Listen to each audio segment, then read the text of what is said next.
നിനക്ക് സ്നേഹിതന്മാർ അധികം വേണ്ട, പിന്നെയോ 1000 പേരിൽ നിന്ന് സൂക്ഷിച്ച് ഒരുത്തനെ തിരഞ്ഞെടുക്കുക. തമ്പുരാനെ സ്നേഹിക്കാത്തവൻ സത്യമായി നിന്നെയും സ്നേഹിക്കുകയില്ല. ദാവീദും യോനാഥനും തമ്മിൽ സ്നേഹിച്ചിരുന്നു. അവർ ഒരു മനസ്സുള്ളവരായി തമ്മിൽ സത്യമായി സ്നേഹിച്ചു. ഒടുക്കം വരെയും അവർ തമ്മിൽ യഥാർത്ഥമായി സ്നേഹിക്കുകയും സഹായിക്കുകയും ചെയ്തു.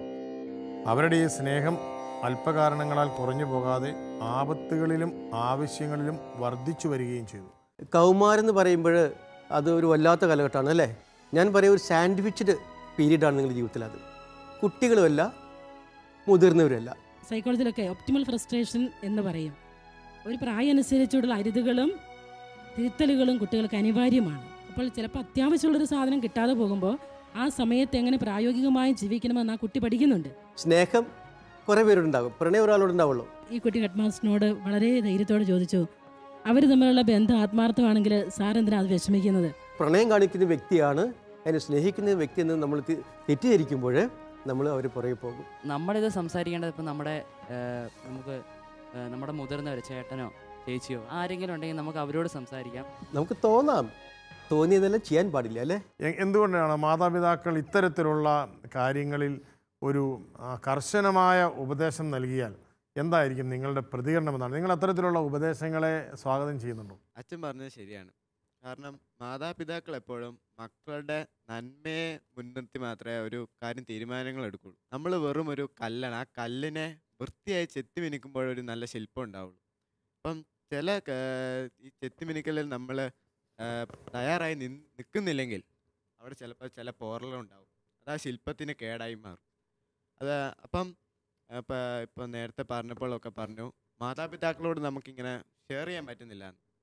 നമ്മൾ മാതാപിതാക്കളോട് ഷെയർ ചെയ്യണം. അതോടൊപ്പം തന്നെ ബുദ്ധിയേക്കാൾ ഉപരി കോമൺ സെൻസ് ഉപയോഗിക്കാനുള്ളൊരു വിവരം ഇന്നത്തെ തലമുറയ്ക്ക് കുറഞ്ഞു വരുന്നുണ്ട്. അപ്പം പലപ്പോഴും മാതാപിതാക്കൾ ഇതിന് ചെവി കൊള്ളുന്നില്ല. അപ്പം ഞാൻ പണ്ട് എൻ്റെ വേദപാഠ ക്ലാസ് കേട്ട ഒരു അനുഭവം പറയാൻ ആഗ്രഹിക്കുകയാണ്. അതായത് എൻ്റെ ഒരു പഠിപ്പിച്ചൊരു ബ്രദർ പറഞ്ഞാണ്, ഒരു ലെസ് സിൻ തിയറി എന്ന് പറയും. അതായത് ഇപ്പം മറ്റുള്ളവരെ വേദനിപ്പിക്കുക അതൊരു പാപം തന്നെയാണ്. അപ്പം ബ്രദർ പറഞ്ഞിങ്ങനെയാണ്, അങ്ങനെ ഒരു സമയം വരുമ്പോൾ നമ്മൾ ഇങ്ങനെയാണ് ചിന്തിക്കേണ്ടത്, ഏതിലാണ് ഏറ്റവും കുറവ് നമുക്ക് തിന്മയുണ്ടാകുന്നത്. ഇപ്പോൾ ഞാൻ ഉദാഹരണം പറഞ്ഞുതരാം. നമ്മളിപ്പോൾ ഒരു കുട്ടിയെ സ്നേഹിക്കുന്നു. അങ്ങനെ നമ്മളിപ്പം ഭയങ്കരമായി ആത്മാർത്ഥമായി സ്നേഹിക്കുന്നത് നമ്മൾ പറയുന്നു. അപ്പോൾ നമ്മൾ ആലോചിക്കുക, ആ കുട്ടിയുടെ വേദനയാണോ നമ്മളെ ഇത്രയും കാലം 10-18 വർഷം നമ്മളെ സ്നേഹിച്ച് വളർത്തിയ ആ മാതാപിതാക്കൾ കരയുന്നതാണോ നമുക്ക് ഏറ്റവും വലിയ പാപമായി മാറുന്നത്? കാരണം മാതാപിതാക്കളുടെ കണ്ണീര് വീഴ്ത്തുന്ന കുട്ടി ഫലം തരാത്ത അത്തിവൃക്ഷത്തെ പോലെ ആയിരിക്കും. അതങ്ങനെയാണ്. അപ്പോൾ നമ്മൾ എന്താ ചെയ്യണമെന്ന് വെച്ചാൽ ഏറ്റവും കുറവ് തിന്മ ഏതാണ് അതിലോട്ട് നമ്മൾ അത് ചെയ്യാൻ നമ്മൾ തയ്യാറാവുന്നുണ്ടെങ്കിൽ നമ്മുടെ ജീവിതം മുന്നോട്ട് പോകും. അല്ലെങ്കിൽ ചില പ്രതിബന്ധങ്ങളായിട്ട് ചില തിന്മകൾ നമ്മുടെ ജീവിതത്തിൽ തുടരുന്നത് കാരണം നമ്മുടെ ജീവിതം ഇങ്ങനെ അച്ഛൻ പറഞ്ഞ പോലെ ഒരു പടുമൊളിയായി വളരാൻ വേണ്ടിയുള്ള സാധ്യതയുണ്ടാകും. ഞങ്ങളുടെ പഴയ മലയാളം ക്ലാസ്സിൽ പറഞ്ഞ പോലെ സ്നേഹമാണ് അകലെ സാരം ഒളിയിൽ നിന്ന് കുമാരനാശൻ പറഞ്ഞിട്ടുണ്ട്. പക്ഷെ സ്നേഹമെന്ന് കുമാരനാശൻ അവിടെ ഉദ്ദേശിച്ചത് പ്രണയമല്ലായിരുന്നു. സ്നേഹമെന്ന് പറയുന്നത് രണ്ടുപേർ തമ്മിലുള്ള അടുപ്പം. അത് ഒരാൾ മറ്റൊരാളെ മുന്നോട്ട് നയിക്കാൻ വേണ്ടി ഒരു സ്നേഹം കൊടുക്കുന്നു. അതുപോലെ മറ്റേ ആൾ തന്നെ സ്നേഹിക്കുന്ന ആളെ മുന്നോട്ട് നടത്താൻ വേണ്ടിയുള്ള ഒരു പ്രേരണ നൽകണം. അപ്പോൾ അങ്ങനെ ഒരു മ്യൂച്വൽ ഡെവലപ്മെൻ്റാണ് ഈ സ്നേഹത്തിലൂടെ പണ്ട് കാലത്ത് ഇപ്പോഴൊക്കെ നടക്കേണ്ടത്. പക്ഷെ ഇന്ന് ആ മ്യൂച്വൽ സ്നേഹത്തിന് പകരം അയാൾ എനിക്ക് എന്ത് തരുന്നു, ഞാൻ അയാൾക്ക് എന്ത് കൊടുക്കുന്നു, ആ രീതിയിലോട്ട് സ്നേഹബന്ധങ്ങൾ മാറുന്നതുകൊണ്ടാണ് ഇപ്പോൾ പ്രേമം, പ്രണയം, കാമം അങ്ങനെ തുടങ്ങിയുള്ള ചില തിന്മകൾ നമ്മുടെ സമൂഹത്തിൽ ഇങ്ങനെ പെരുകുന്നത് എന്നാണ് എൻ്റെ കാഴ്ചപ്പാട്. ഓക്കെ, ഇതിലേക്ക് എനിക്ക് ഒന്ന് കൂട്ടിച്ചേർക്കാനുള്ളത്, ഇവിടെ നിങ്ങളുടെ ഒരു കടമയും ഉത്തരവാദിത്വവും രണ്ടു വശം എടുത്തു പറയാൻ ഞാൻ ആഗ്രഹിക്കുകയാണ്.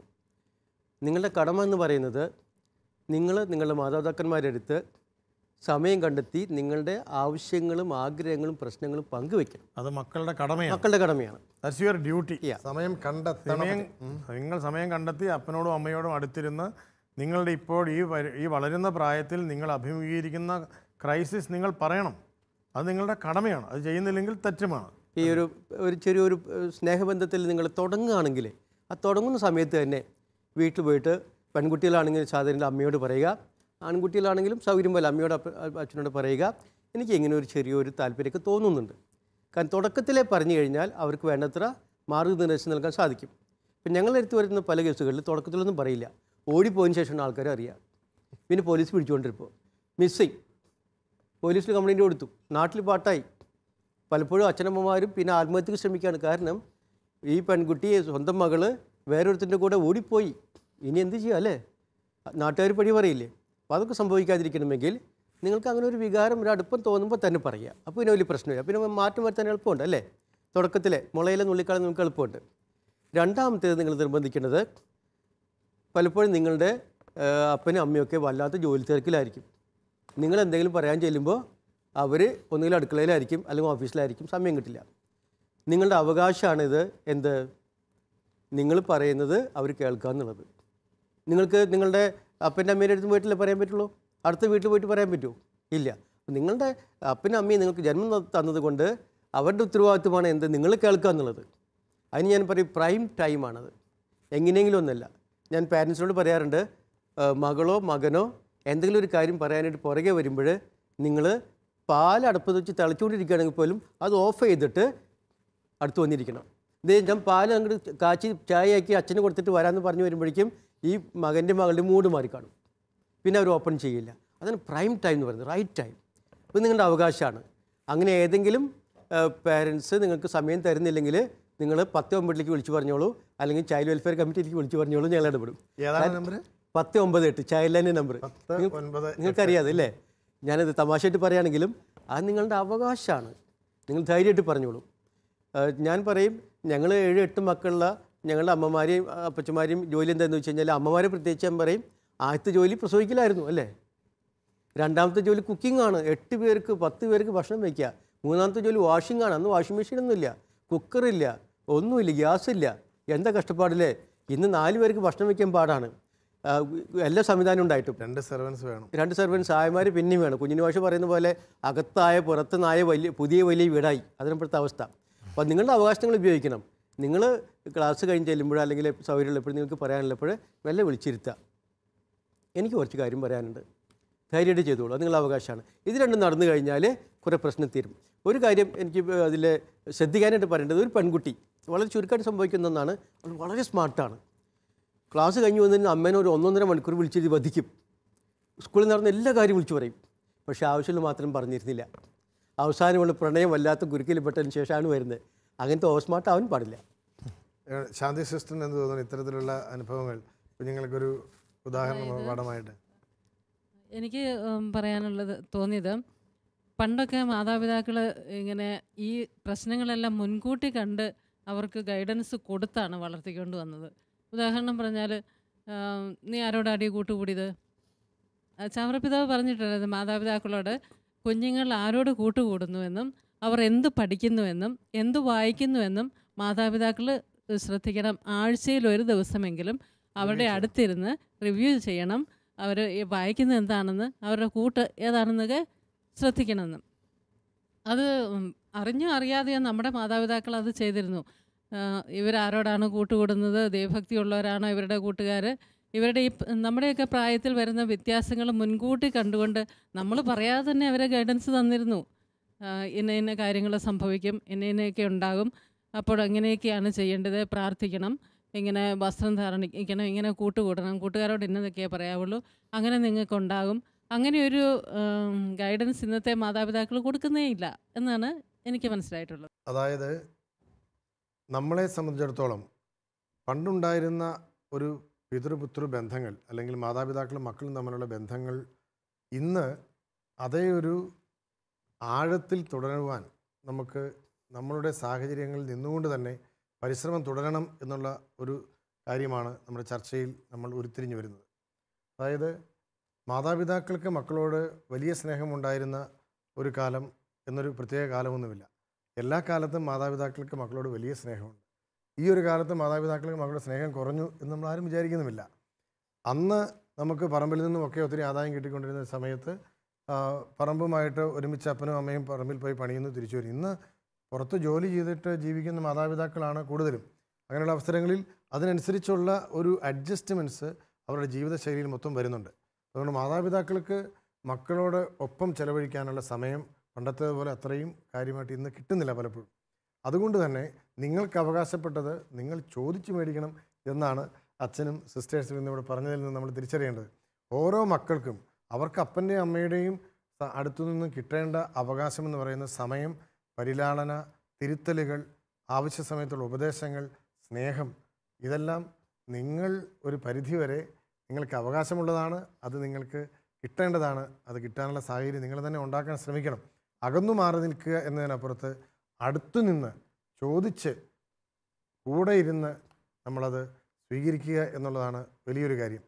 ഇന്ന് നമ്മൾ ചർച്ച ചെയ്യുന്ന ഈ ഒരു വിഷയത്തിൽ വിശുദ്ധ ചാവറപ്പിതാവിൻ്റെ ഈ ഒരു ദർശനം ഇത് കേൾക്കുന്നവരിലും നമ്മിലും തന്നെ വലിയ വ്യത്യാസം ഉണ്ടാക്കുന്നതിൽ യാതൊരു സംശയവുമില്ല. നമുക്ക് പിന്നെ ഇന്നിപ്പോൾ നമ്മൾ ചർച്ച ചെയ്ത ഈ ഒരു വിഷയം നമ്മുടെ ബന്ധങ്ങൾ, വ്യക്തിബന്ധങ്ങൾ, അത് സ്ത്രീ പുരുഷ ബന്ധമാണെങ്കിലും സൗഹൃദ ബന്ധമാണെങ്കിലും അതിൻ്റെ അടിസ്ഥാനം നീ വിശ്വസിക്കുന്ന ദൈവത്തിൽ വിശ്വസിക്കുന്ന ഒരുവനുമായിട്ട് ജീവിതത്തിലേക്ക് ബന്ധം സ്ഥാപിക്കുക എന്നുള്ളതാണ് ചാവറപ്പിതാവ് കൊണ്ടുവരുന്ന ഒരു ചിന്ത. അല്ലെങ്കിൽ നിനക്ക് ഈ ഒരു വിശ്വാസ ശൈലി തുടരാനായിട്ട് സാധിക്കാതെ വരും. കത്തോലിക്ക സഭയിൽ വിവാഹം എന്ന വിശുദ്ധ കൂദാശയെ ആശീർവദിക്കുന്ന സമയത്ത് ഈ ദമ്പതികൾ ദൈവവുമായി നൽകുന്ന ഒരു ഉടമ്പടിയുണ്ട്. അതെന്താണെന്ന് വെച്ച് കഴിഞ്ഞാൽ തങ്ങൾക്കുണ്ടാകുന്ന സന്താനങ്ങളെ കത്തോലിക്ക വിശ്വാസത്തിൽ മരണം വരെ വളർത്തിക്കൊള്ളാം എന്നുള്ളതാണ് ഈ ഉടമ്പടി. ഓക്കെ, ഈ മക്കളുടെ ഉടമ്പടി എന്താണ്? മാതാപിതാക്കളോട്, ദൈവത്തോട്. എന്തിനാണ് മാതാപിതാക്കളോട് ഉടമ്പടി? മക്കൾക്ക് മനസ്സിൽ ഒരു ഉടമ്പടിയുണ്ട്. അതാണ് അച്ഛൻ കടമ എന്ന് പറഞ്ഞതിനകത്ത് ആ ഉടമ്പടിയുടെ ഒരു അംശം വരുന്നുണ്ട്. എന്താണത്? ഞാൻ ഏത് വിശ്വാസധാരയിലാണോ വളർന്നു വരുന്നത്, എൻ്റെ മാതാപിതാക്കൾ എനിക്ക് നൽകിയ വിശ്വാസ അനുഭവം എന്താണോ ആ വിശ്വാസ അനുഭവത്തിൽ തുടരുവാനും അതേ അനുഭവത്തിൽ അടുത്ത ഒരു പരമ്പരയ്ക്ക്, ഒരു തലമുറയ്ക്ക് ജീവൻ നൽകുവാനുമുള്ള ഒരു ഉത്തരവാദിത്വം. അതൊരു വിശ്വാസിയുടെ ഉത്തരവാദിത്തമാണ്. നിങ്ങൾ ക്രിസ്തുവിൽ വിശ്വസിക്കുന്ന മക്കളാണ്. നിങ്ങളുടെ ആ ഒരു വിശ്വാസധാരയിൽ നിങ്ങൾക്ക് തുടരാൻ കഴിയും എന്ന് നിങ്ങൾക്ക് ഉറപ്പുള്ള വ്യക്തിബന്ധങ്ങളാണ് ഭാവി ജീവിതത്തിന് വേണ്ടി നിങ്ങൾ തിരഞ്ഞെടുക്കേണ്ടത് എന്നാണ് ചാവറപ്പിതാവ് സൂചിപ്പിക്കുന്നതെന്നാണ് ഞാൻ മനസ്സിലാക്കുന്നത്. സുഹൃത്ത് ബന്ധങ്ങളുടെ കാര്യമല്ല. സൗഹൃദവും ജീവിതത്തിന് വേണ്ടിയുള്ള ബന്ധവും തമ്മിൽ വളരെ വ്യത്യാസമുണ്ട്. സൗഹൃദം, സ്നേഹബന്ധം, നല്ല കൂട്ടുകാർ നമുക്കെല്ലാവരുമായിട്ടും ആകണം. അതിന് യാതൊരു തരത്തിലുമുള്ള തരംതിരിവുകളോ മതധാരകളോ വിശ്വാസ പരിഗണനകളോ ഒന്നും ആവശ്യമില്ല. അത് നമ്മുടെ സഹപാഠികളോടെല്ലാം നമ്മൾ കൃത്യമായിട്ട് ആ രീതിയിൽ നിങ്ങൾ ചെയ്യുന്നുമുണ്ട്. പക്ഷേ ജീവിതത്തിലേക്ക് വേണ്ടി നിങ്ങളൊരു തിരഞ്ഞെടുപ്പ് നടത്തുമ്പോൾ അത് നിങ്ങളുടെ മാതാപിതാക്കളിൽ നിന്ന് നിങ്ങൾ ഏറ്റുവാങ്ങിയ വിശ്വാസധാര തുടരാൻ നിങ്ങളെ സഹായിക്കുമെന്ന് ഉറപ്പുള്ള ബന്ധങ്ങൾ മാത്രം സ്വീകരിച്ചാൽ മാത്രമേ കത്തോലിക്ക ക്രൈസ്തവ വിശ്വാസധാരയിൽ വളരാൻ അവസരം ലഭിച്ചതിനുള്ള നിങ്ങളുടെ പ്രതികരണം പൂർത്തിയാവുകയുള്ളൂ എന്നുകൂടി ചാവറപ്പിതാവിൻ്റെ ഈ ഒരു വാക്കുകളിൽ അർത്ഥമാക്കുന്നുണ്ടെന്നാണ് ഞാൻ വിചാരിക്കുന്നത്. അച്ഛനെന്ന് തോന്നുന്നു?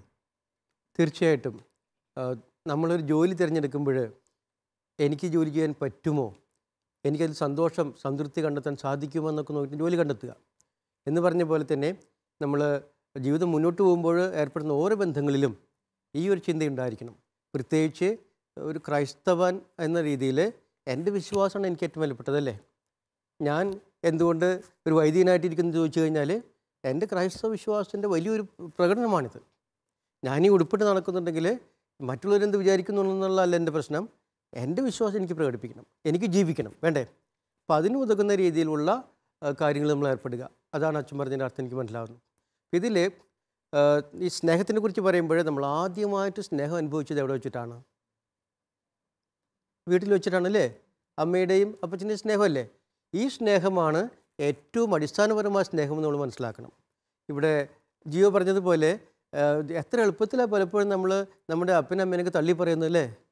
എത്ര പേരെ കണ്ടിരിക്കുന്നത്? എങ്ങനെ സാധിക്കും അത്? അങ്ങനെ സാധിക്കുന്നുണ്ടെങ്കിൽ നമ്മുടെ സ്നേഹം ശരിയല്ല. അപ്പോൾ ഏറ്റവും അടിസ്ഥാനപരമായ സ്നേഹം നമ്മുടെ മാതാപിതാക്കന്മാരോടും കൂടപ്പിറപ്പുകളോടും കൂടെയുള്ളതാണെന്ന് നമ്മൾ തിരിച്ചറിയണം. അതിൻ്റെ അപ്പുറത്ത് വേറെ സ്നേഹങ്ങളും ഉള്ളൂ. ഇവിടെ എന്തെങ്കിലും നമുക്ക് ഇഷ്ടപ്പെടാത്ത കാര്യം സംഭവിക്കുമ്പോഴേക്കും വേറെ ആൾ കടന്നു വരുന്ന, അച്ഛനൊക്കെ പറഞ്ഞ പോലെ വേറെ ആൾ കടന്നു വരികയും അവരുടെ കൂടെ പോവുകയൊക്കെ ചെയ്യുമെന്ന് പറഞ്ഞു കഴിഞ്ഞാൽ നമ്മുടെ വിശ്വാസം ഇവിടെ ഇരിക്കുന്നു. അപ്പം അതുകൊണ്ട് സ്നേഹത്തിൻ്റെ അടിസ്ഥാനം പാഠം നമ്മൾ പഠിക്കുന്നത് നമ്മുടെ വീടുകളിൽ നിന്നാണ്. ആ സ്നേഹത്തിൽ വളർന്നു വന്നിട്ട് വേണം നമ്മൾ നമ്മുടെ ഭാവിയിൽ ഇനിയും കുടുംബങ്ങൾക്ക് അടിസ്ഥാനമിടാനായിട്ടല്ലേ. ഒരു നൈമിഷികമായ സ്നേഹത്തിലാണ് നമ്മൾ അടിസ്ഥാനമിടുന്നതെങ്കിൽ ഭാവിയിൽ അത് തന്നെയായിരിക്കും നമ്മുടെയൊക്കെ അനുഭവം. ഞങ്ങൾക്കറിയാം ഒരാൾ കൂടെ കുറച്ചു കാലം ജീവിച്ചു, കുറച്ച് കഴിഞ്ഞ് വേറെ ആൾ കൂടെ പോയി, 3ഉം 4ഉം പേരൊക്കെ താമസിച്ചിട്ടും നടക്കുന്ന ആളുകൾ എനിക്കറിയാം. കാരണം കുട്ടികൾ ഇഷ്യൂ വരുമ്പോൾ ഞങ്ങൾ പലപ്പോഴും കാണാറുണ്ട്. അപ്പോൾ അതൊക്കെ വരാതെ അടിയുറച്ച കുടുംബ പശ്ചാത്തലം കൂടി നമുക്ക് ഉണ്ടാകണമെങ്കിൽ, ചാവറച്ചൻ പറയുന്നതൊക്കെ ലക്ഷ്യമിടുന്ന നിലയ്ക്ക് തന്നെയാണ്, ഉണ്ടാകണമെങ്കിൽ ഈ സ്നേഹം, അടിസ്ഥാനപരമായ സ്നേഹത്തിൽ നമ്മൾ അടിയുറച്ച് നിൽക്കുകയും അത് ധാരാളമായിട്ട് അനുഭവിക്കുകയും അത് മറ്റുള്ളവരോട് പങ്കുവെക്കുകയും വേണം. അടിയുറച്ച കുടുംബ ബന്ധം എന്ന് പറയുന്നത് ഭാര്യാഭർത്തൃ ബന്ധം തന്നെയാണ് അതിൻ്റെ അടിസ്ഥാനം. നിങ്ങൾ ആ ഒരു തലത്തിലേക്ക് ജീവിതത്തെ വളർത്തിക്കൊണ്ടുവരാൻ ദൈവം അനുവദിച്ചിരിക്കുന്ന ഒരു പ്രത്യേക കാലഘട്ടത്തിലൂടെ വളരുകയാണ്. ഒരേ വിശ്വാസധാരയിലുള്ള വ്യക്തികൾ കുടുംബജീവിതത്തിൽ കൗദാശിക അനുഭവത്തിൻ്റെ അടിത്തറയിൽ കുടുംബജീവിതം ആരംഭിക്കുമ്പോൾ മാത്രമാണ് നമുക്ക് വിശ്വാസ ജീവിതത്തിന് തുടർച്ച ലഭിക്കുന്നത്. ഇനി യാതൊരു സംശയം വേണ്ട. അങ്ങനെയുള്ള ഒരു നമ്മുടെ ഇതുവരെ തുടർന്നു വന്ന ഒരു പാരമ്പര്യത്തെ നിസാരവൽക്കരിക്കാനും ലഘൂകരിക്കാനും ഇന്ന് സോഷ്യൽ മീഡിയ ഉൾപ്പെടെ മിശ്രവിവാഹങ്ങൾ, സ്വവർഗ വിവാഹങ്ങൾ, അത്തരത്തിലുള്ള പുതിയ ട്രെൻഡുകൾ, അതൊക്കെ നമ്മുടെ അടിസ്ഥാനപരമായി കത്തോലിക്ക സഭ മുന്നോട്ട് വയ്ക്കുന്ന കുടുംബ ദർശനത്തിന് ഘടകവിരുദ്ധമാണ് എന്ന് നമ്മൾ ചാവറപ്പിതാവ് ലക്ഷ്യം വെച്ചു. 150 വർഷം മുമ്പ് ചാവറപ്പിതാവ് പറഞ്ഞത് ഈ ഒരു ദർശനം തന്നെയാണ്. അതായത് ഒരു വിശ്വാസം നമ്മൾക്ക് ഉള്ളൂ, അത് ക്രൈസ്തവ വിശ്വാസമാണ്. ഇത് നമ്മുടെ കാര്യം മാത്രമല്ല, കത്തോലിക്കനെ സംബന്ധിച്ചിടത്തോളമാണ് ഞാൻ അല്ല, ഇത് കത്തോലിക്കരുടെ കാര്യം മാത്രമല്ല.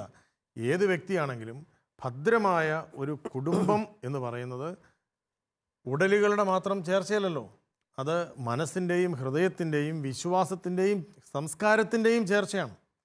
അതല്ലാത്തത് മോരും മുതിരയും പോലെ കിടക്കുന്നു നമ്മൾ എല്ലായിടത്തും കാണുന്നതാണ്. എല്ലായിടത്തും കാണുന്നതാണ്. എൻ്റെ അടുത്ത് കഴിഞ്ഞ ദിവസങ്ങളിൽ ഒരു കുട്ടികൾ 2 പേര് അവർ വിവാഹം കഴിക്കാൻ താല്പര്യമുണ്ടെന്ന് പറഞ്ഞു. രണ്ട് വിശ്വാസധാരയിൽ നിന്നുള്ള ആളുകളാണ്.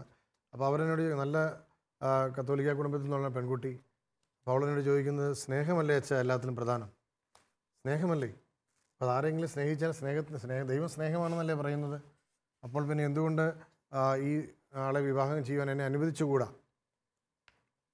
എന്തുകൊണ്ട് അനുവദിച്ചുകൂടാ എന്ന് ചോദിക്കുന്നിടത്താണ് നമ്മളുടെ അപക്വമായ പരിശീലനത്തിൽ നിന്നും നമുക്ക് കിട്ടിയ ഒരു അപക്വമായ ദർശനമാണ്.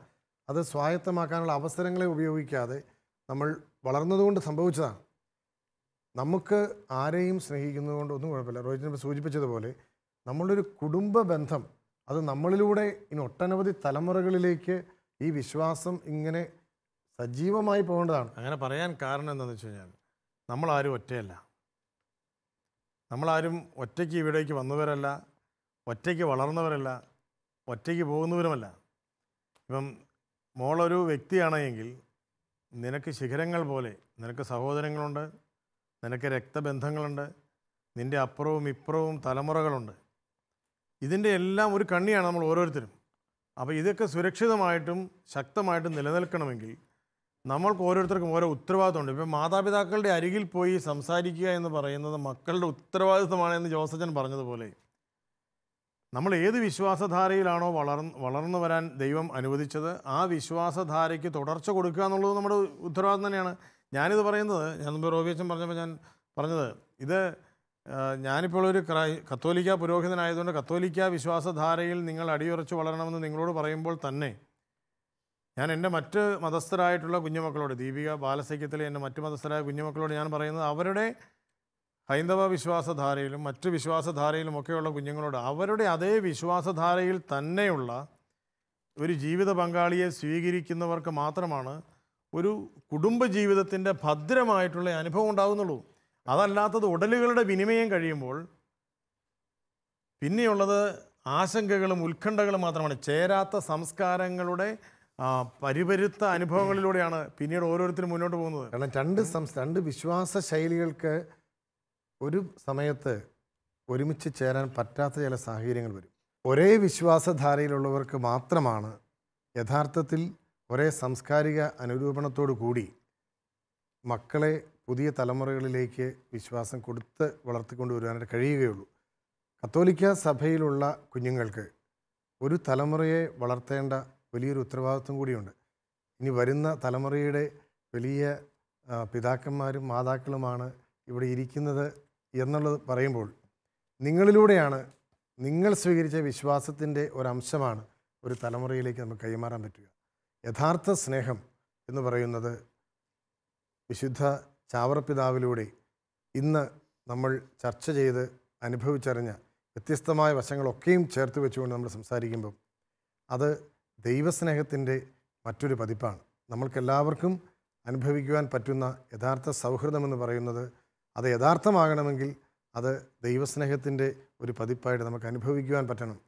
അങ്ങനെ അനുഭവിക്കുന്ന സ്നേഹത്തിന് മാത്രമേ ഒരു നിത്യമായ ശാശ്വതമായ ഒരവസ്ഥ നമുക്ക് നൽകുവാനാവൂ. ആ ഒരു സ്നേഹത്തിൽ മാതാപിതാക്കൾക്ക് മക്കൾക്ക് കൊടുക്കുവാൻ എല്ലാം തികഞ്ഞ നിർദ്ദേശങ്ങളോടുകൂടിയ ഉപദേശങ്ങളോടുകൂടിയ പരിപാലനയോടുകൂടിയ സ്നേഹമുണ്ട്. മക്കൾക്ക് മാതാപിതാക്കളോട് കാണിക്കേണ്ട കടമ അത് പൂർണ്ണമായി നിർവഹിക്കുവാൻ കഴിയും. നിങ്ങൾക്ക് അവകാശപ്പെട്ടത് നൽകുവാൻ മാതാപിതാക്കൾക്ക് സമയമുണ്ടാകുന്ന ഒരവസ്ഥ വരും. അങ്ങനെ പരസ്പരം പൂർണ്ണമായി കൊടുത്തുകൊണ്ട് ഏറ്റവും സ്നേഹത്തിൻ്റെ ഉദാത്ത മാതൃകയായിട്ട് വളരുവാൻ ഒരുപക്ഷെ ചാവറപ്പിതാവിൻ്റെ ഈ വലിയ ദർശനം നമുക്ക് കരുത്തു പകരും എന്നതിൽ എനിക്ക് യാതൊരു സംശയവുമില്ല. വഴിതെറ്റിപ്പോകാത്ത ഒരു തലമുറ, ഇടറിപ്പോകാത്ത വിശ്വാസത്തിൻ്റെ അനുഭവമുള്ള ഒരു തലമുറ, അത്തരത്തിലുള്ളൊരു തലമുറയായി ഈ പുതിയ തലമുറയെ വളർത്താൻ 150 വർഷം മുമ്പ് വിശുദ്ധ ചാവറപ്പിതാവ് കുറിച്ചു വെച്ച സൗഹൃദത്തിൻ്റെ ദർശനങ്ങൾ അന്ന് നവമാധ്യമങ്ങളോ മാധ്യമങ്ങളോ തന്നെ ഇല്ലാതിരുന്ന ഒരു കാലത്ത് ഇനിയും വളരുമ്പോൾ ധാരാളം മാധ്യമങ്ങളുടെ അതിപ്രസരം കൊണ്ട് സ്വാധീനം കൊണ്ട് ദർശനങ്ങളും വിശ്വാസങ്ങളും ഒക്കെ ഒരു ദിവസത്തിനപ്പുറത്ത് ആയുസില്ലാതെ ഓരോരുത്തരുടെയും ഉള്ളിൽ മരിച്ചു വീഴുന്ന ഒരു കാലത്ത് ദൈവത്തിലുള്ള അടിയുറച്ച വിശ്വാസം അത് നിന്നെ മറ്റൊരാളുമായി അടുപ്പിക്കുന്നുണ്ടെങ്കിൽ, നിൻ്റെ ഹൃദയത്തെ മറ്റൊരു ഹൃദയവുമായി അടുപ്പിക്കുന്നുണ്ടെങ്കിൽ, നീ സ്നേഹിക്കുന്ന ദൈവത്തെ തന്നെ സ്നേഹിക്കുന്ന ഒരുവൻ്റെ അല്ലെങ്കിൽ ഒരു വ്യക്തിയുടെ ജീവിതവുമായി ചേർന്ന് നിന്നുകൊണ്ട് പ്രവർത്തിക്കാൻ നിനക്ക് പ്രചോദനം ലഭിക്കുന്നുണ്ടെങ്കിൽ, അത്തരത്തിൽ ദൈവത്തെ സ്നേഹിക്കുന്ന സൗഹൃദങ്ങളുടെ ചേർച്ചയ്ക്ക് മാത്രമേ ഈ ഭൂമിയിൽ നല്ല സ്നേഹ സമൂഹം രൂപപ്പെടുത്താൻ കഴിയുകയുള്ളൂ എന്ന മനോഹരമായ ഒരു ദർശനം ആവിഷ്കരിക്കുകയായിരുന്നു ചാവറപ്പിതാവ് ഈ ഒരു ഉപദേശത്തിലൂടെ നമ്മൾ തിരിച്ചറിയുകയാണ്. അതുകൊണ്ട് തന്നെ സ്നേഹബന്ധങ്ങളിൽ വരുന്ന പിഴവുകൾ അറിയാതെ വരുന്നതല്ല എന്നും അത് ബോധപൂർവം തിരഞ്ഞെടുക്കുന്ന തീരുമാനങ്ങളുടെ അനന്തരഫലങ്ങളാണ് എന്നും കൗമാരപ്രായത്തിലുള്ള എൻ്റെ പ്രിയപ്പെട്ട കുഞ്ഞുമക്കൾ തിരിച്ചറിയുമ്പോൾ നിങ്ങളുടെ കൂട്ടുകാർക്കും നിങ്ങളോട് കൂട്ടുകൂടാൻ വരുന്നവർക്കും ഈ ഒരു ചാവറപ്പിതാവിൻ്റെ ഉപദേശം യഥാർത്ഥത്തിലുള്ള നല്ല സൗഹൃദ ബന്ധങ്ങളിലൂടെ വളരുവാനുള്ള ഒരു അവസരമായി മാറട്ടെ എന്ന് സ്നേഹപൂർവ്വം പ്രാർത്ഥിക്കുകയാണ്. അർത്ഥപൂർണമായ രീതിയിൽ വിശുദ്ധ ചാവറപ്പിതാവിൻ്റെ ഈ വചനങ്ങൾ ചർച്ച ചെയ്യുവാൻ വേണ്ടി ഇവിടെ എത്തിയ ഈ മേഖലയിൽ ഏറെ പ്രാവീണ്യം തെളിയിച്ചിട്ടുള്ള പ്രിയപ്പെട്ട ജോസച്ചനും പവിത്ര സിസ്റ്ററിനും ശാന്തി സിസ്റ്ററിനും ശാലോം കുടുംബാംഗങ്ങളുടെ പേരിലും ഈ ചിന്തകളിൽ ശ്രോതാക്കളായി പങ്കെടുത്ത എല്ലാവരുടെ പേരിലും ഹൃദയപൂർവ്വമായ നന്ദി അറിയിക്കുകയാണ്. ഒപ്പം Kulathuvayal Saint George higher secondary സ്കൂളിലെ മിടുക്കന്മാരും മിടുക്കികളുമായ കുഞ്ഞനുജന്മാർക്ക് നിങ്ങളുടെ സജീവമായ പങ്കാളിത്തത്തിന് ഹൃദയപൂർവ്വമായ നന്ദി അറിയിക്കുന്നു. നിങ്ങളെ ഇങ്ങോട്ട് പറഞ്ഞയക്കാൻ സന്മനസ് കാണിച്ച സ്കൂൾ അധികൃതർക്കും ശാലോം TV യുടെയും പ്രേക്ഷകരുടെയും പേരിലൂടെ ഹൃദയപൂർവ്വമായ നന്ദി അറിയിക്കുന്നു. നമസ്കാരം.